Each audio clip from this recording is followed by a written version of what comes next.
Hi, my name is Alchemist2, and I'm back again with another movie review. I hadn't had the chance to see Hotel Transylvania in the cinemas.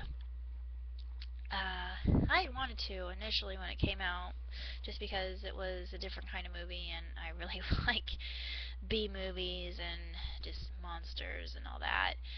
I didn't know that Gennady Tartakovsky was the director of the film itself, and I am a huge Gennady fan. I have been ever since I was a young girl with Samurai Jack and Dexter's Lab and Powerpuff Girls and all that. No, he wasn't the director of Powerpuff, was he? No, I don't think he was. Yeah, maybe I'm wrong about that. I don't know. Sorry if I'm making mistakes, but I am a big fan of his, and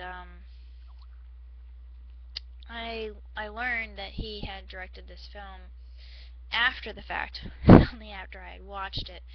And I wasn't really sure whether I would like this movie or not, but it was actually very enjoyable, and it was really cute, well done. There's some good lessons in it, a lot of good morals and values. It just teaches you to be true to yourself, and that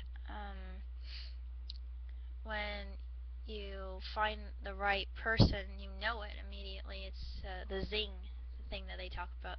I really liked that as well, and I thought that was really sweet. And there's a lot of truth to that too. I haven't experienced it myself, but I look forward to experiencing a zing someday. Um, I really enjoyed the characters, voice actors, and I can relate quite a bit to Mavis, but I'm not gonna tell you why.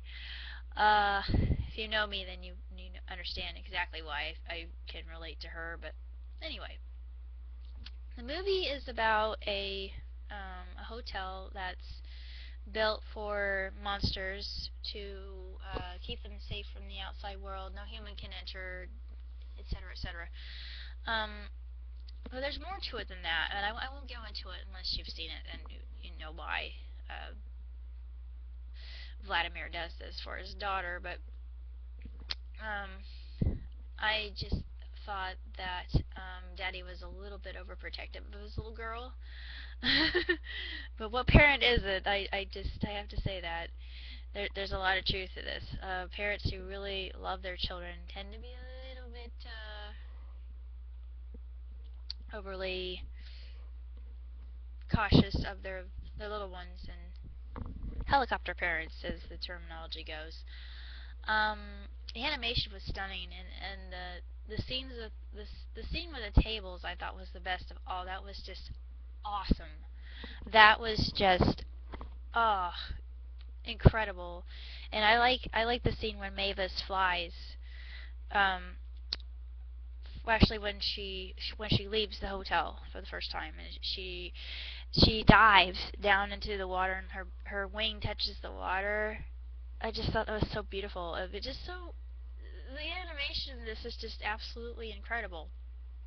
The texture and the skin tone of the creatures, and just the different creatures that were introduced. I thought I recognized some brain creatures. I thought that has to be from a B movie before my time, and I'm kind of familiar with it because I have been exposed to some classic B films. So I'm thinking he came from one of those. I'm not sure what it's called though. Of course, the Invisible Man. You've got the Mummy. You have Frankenstein.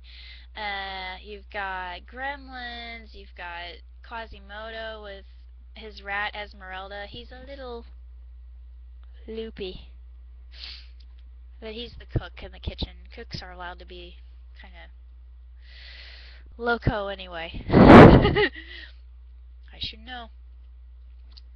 I give the movie 2 thumbs up. I also give it 4 stars. I just think everything about it is absolutely stunning. It's got a great storyline. It's got great characters.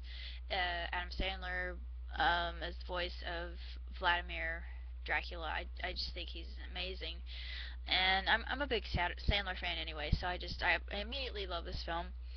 I thought that he he sang some really great songs in it, and it kind of had this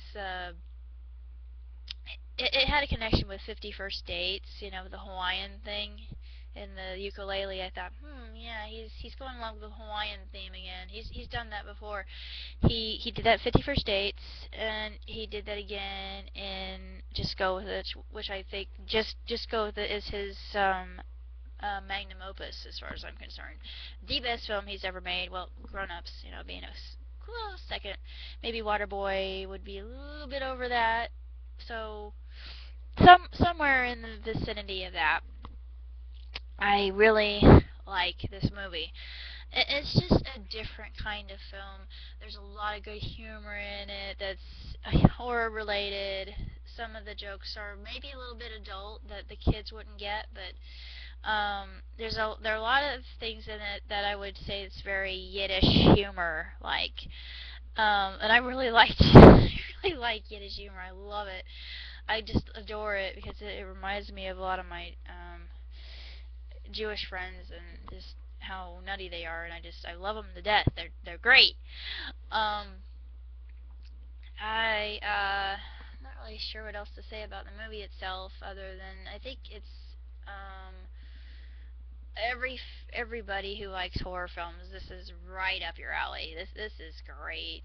This really is tremendous work, and the amount of hours put into this, I think, was just incredible. I think Sony Animation should be very proud of themselves and give them a big pat on the back, because this, I think, is the best film that I've seen from Sony Animation in a long time. Um, I don't know what else to say about the movie itself, other than, excuse me, uh, there wasn't anything that I didn't like about it, and that's very unusual for me to say. At first, when I had seen the clip of the Scream cheese, I thought maybe they were kind of milking it. Sorry, had to say it. Kind of milking it too much. Yeah, cheese joke, but sorry. It was a very short scene in the film when when you actually see, and it was so clever. It was really well done and really adorable, and I just loved it when Johnny said, "No, I'm Scream cheese intolerant." Polite pass. I loved it, and Johnny's character, he was just this kind of laid back hippie-ish guy, you know, just kind of going through life and rolling with the punches. And I thought this guy knows what life is all about. As he's kind of like Zorba the Greek in a way.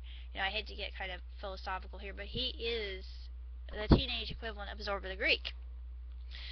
Um, just roll with it, basically. Mavis's character is just a femme fatale. She's wonderful. She's very loving and caring, and just a little bit perturbed that her father, that he won't let her explore and go see the world. She's kind of like the gothic version of Rapunzel. If you know the story, then, well, except her hair's not exceedingly long, and she doesn't let it down the window, let it somebody climb up her hair and save her. But suffice it to say, these characters are cool. They're awesome. And I loved all the characters, the songs, and just the whole atmosphere of it was just amazing. And just the amount of detail put into this thing, especially the hotel itself, was mind blowing. When I first saw that scene, and I played this, you know, full screen, and I'm looking at it like, my mouth literally dropped. I was just blown away by this. So I love this film, and I highly recommend it. There are some things that are maybe a little bit frightening, but it's more funny humor, especially with Dracula, Vladimir, I should say, getting all grossed out by a couple things. You would think that he would get grossed out by, and it's so humorous. It's just, it takes you by surprise. And Gennady here, with his writing style, he's a genius. and it's just sparkling, it's fun, and it's fresh. And it's this kind of offbeat movie that I think everybody can relate to, particularly if you don't feel like you fit in and all that. And a lot of us, I think, can relate. And I think that a lot of people can kind of put themselves into that category. And it's just such this wonderful message of acceptance and tolerance and etc. And I really think that it's a really sensational film, and I really look forward to see what Sony Pictures has in the near future. So we shall see.